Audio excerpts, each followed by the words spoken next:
আসসালামু আলাইকুম বন্ধুরা, it's me Marzi Hasan from yummy cooking corner. আশা করি আপনারা সবাই অনেক বেশি ভালো আছেন। রসুন আমাদের স্বাস্থ্যের জন্য অনেক বেশি উপকারী। তো আজকে আমি বাটাবাটি ঝামেলা ছাড়াই রসুন ভর্তা তৈরি করে দেখাবো। কোনো রকম কষ্ট ছাড়াই এই ভর্তাটা তৈরি করতে পারবেন, আর গরম ভাতের সাথে খেতে এটা কিন্তু দুর্দান্ত লাগে। পার্সোনালি আমার কাছে রসুন ভর্তা অনেক বেশি প্রিয়। আশা করি আপনাদের কাছে অনেক বেশি ভালো লাগবে।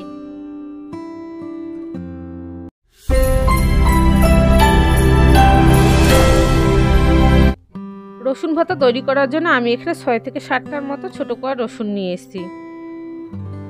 এখন চুলায় একটি প্যান বসিয়ে এতে দিয়ে দিব 2 টেবিল চামচ পরিমাণে সরষের তেল, আর এখানে দিয়ে দিব 3টি কাঁচামরিচ আর 3টি শুকনো মরিচ। এখন এগুলোকে নেড়ে চেড়ে ভেজে নেব।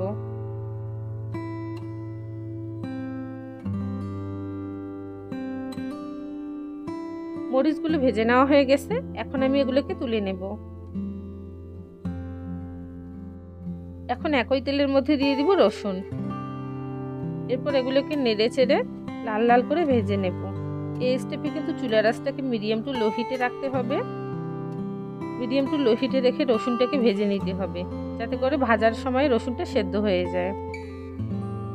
আপনারা চাইলে বড় কোয়া রসুন দিয়েও এই ভর্তাটা তৈরি করতে পারেন, কিন্তু ছোট কোয়া রসুন দিয়ে ভর্তাটা করলে এর টেস্টটা বেশি সুন্দর হয়। আমার রসুনগুলো ভেজে নেওয়া হয়ে গেছে, আমি এগুলোকে তুলে নিলাম। এরপর এখানে দিয়ে দিব আদা কুচি। আমি আদা কুচিটাকেও সেম ভাবেই ভেজে নেব, যাতে করে ভাজার সময় আদা কুচিটা সেদ্ধ হয়ে যায়।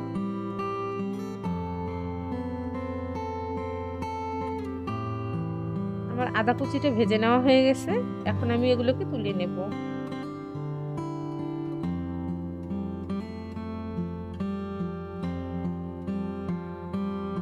এরপর প্যানের মধ্যে দিয়ে দিব 1 টেবিল চামচ পরিমাণে সরষের তেল। এরপর দিয়ে দেব 1 চামচ পরিমাণে কালো জিরে। এরপর এগুলোকে নেড়ে চেড়ে 4 থেকে 5 সেকেন্ড একটু ভেজে নেব। এরপর এখানে দিয়ে দিব পেঁয়াজ কুচি। আমি এখানে 1 কাপের মতো পেঁয়াজ কুচি দিয়েছি। এরপর পেঁয়াজ কুচিটাকে নেড়ে চেড়ে হালকা করে ভেজে নেব। পেঁয়াজ কুচিটাকে এখানে ব্রাউন কালার করে ভেজে নেব না, হালকা কালার ধরে আসলে আর পেঁয়াজটা নরম হলে আমি পেঁয়াজটাকে তুলে নেব।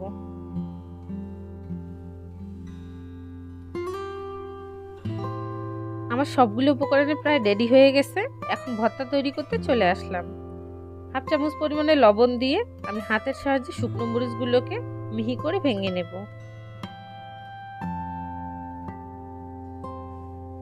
শুকনো মরিচগুলো মিহি করে ভেঙে নেওয়া হয়ে গেলে আমি একইভাবে কাঁচা মরিচগুলোকে সুন্দরভাবে ভেঙে নেব।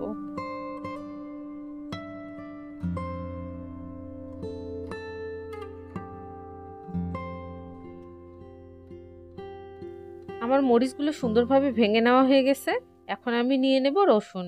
আমি রসুনগুলোকে হাত দিয়ে এইভাবে চেপে চেপে ভেঙে নেব। রসুনগুলো কিন্তু ভাজার সময় অনেক সফট হয়ে গেছে, এজন্য আমার এখানে ভেঙে নিতে সমস্যা হচ্ছে না।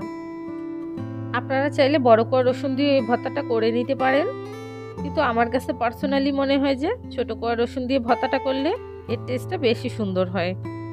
আমি আদা কুচিটাকে আগেই একটু পাটার মধ্যে বেটে নিয়েছিলাম। এরপর পেঁয়াজ কুচিগুলোকে দিয়ে আমি হাতের সাহায্যে সবগুলো উপকরণকে ভালোভাবে মেখে নেব। পাটাবাটির ঝামেলা ছাড়া এই ভর্তাটা আপনারা সুন্দরভাবে তৈরি করে নিতে পারেন, আর পাটায় বেটে ভর্তাটা করার যে টেস্টটা থাকে সেটা অন্যরকম হয়, আর হাতে মেখে যে ভর্তাটা করবেন সেই ভর্তার টেস্টটা কিন্তু অন্যরকম হয়। পাটাবাটির ঝামেলা ছাড়াই শর্টকাট এই ভর্তাটা তৈরি করে পরিবারের সবাইকে খুশি করতে পারবেন, আর আপনার সময়ও বাঁচাতে পারবেন। সো গাইস, আশা করছি রেসিপিটি একবার হলে আপনার বাসায় ট্রাই করবেন, আর আমার বিশেষ রেসিপিটি আপনাদের কাছে অনেক ভালো লাগবে। যদি আমার রেসিপিটি আপনাদের কাছে ভালো লাগে অবশ্যই একটি লাইক দিয়ে আপনার ফ্রেন্ডস এন্ড ফ্যামিলির সাথে রেসিপিটাকে শেয়ার করবেন, আর আমার চ্যানেলে নতুন হয়ে থাকলে অবশ্যই আমার চ্যানেলটিকে সাবস্ক্রাইব করে রাখবেন। আল্লাহ হাফেজ।